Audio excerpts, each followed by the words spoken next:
Hogan branch house that Ray was talking about was Donnie lived in between. Paul lived here, Donnie lived here, and we lived here.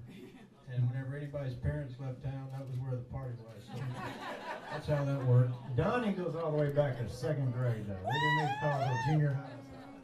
He's been there, man. I ain't much of a public speaker, but I can say this. In 1967, Paul Kirby sat down behind me, ironically, in Miss Kirby's class. And he tapped me on the shoulder to introduce himself, and he said, "How do you spell my name?" And I said, "Well, what's your name?" He said, "Paul." I've been around enough rednecks to see a couple Pall Mall packs, and I said, "Well, P-A-L-L." And he spelled it. About 45 minutes later, Miss Kirby called him up in front of the class and said, "How many times do I have to tell you that your name is Paul, P-A-U-L? Why do you insist on spelling it P-A-L-L?" And he sat there with this massive look on his face, and he, with his head down, and she scolded him, said, "Go back and write your name 20 times, and come back up here and give it to me till you understand how to spell it." And he went back to our seat, and he hit me in the arm, and he said, "You lied to me, you creep." And at the time I was thinking, man, what's a creep? I didn't know what a creep was. I knew it wasn't good. He whacked me in the arm. And from that point on, Paul was my best friend. From 1967. We lost touch for a little bit, but then I moved in next door to him in 75. And we rekindled the friendship. Him and Luke Kirby and Dave Kirby sitting next door to us. And not long after that, John and Will and Carol and the Goldmans moved in on the other side, and it was a little rock and roll commune. and chemically induced sometimes, but the thing about it was we were all pals, and I know this, and I'm not much of a public speaker, but God only gives you one best buddy for life. I mean, for life. You have great acquaintances and good friends, but Paul was my best buddy from the second grade, 1967, till 2000. What the hell? What is this year? 2011. 11. So God gave me Paul for 40 some odd years, and man, I'd argue with him, I'd kick him, he'd slap me. We'd drink a beer, we'd wrestle.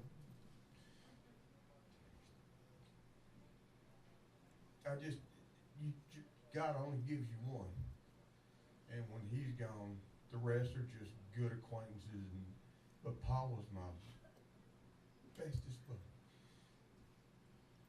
I wake up today and I can't call him. He didn't call me. I can't figure out who the harmonica player was on Dale Reese's 67 version of and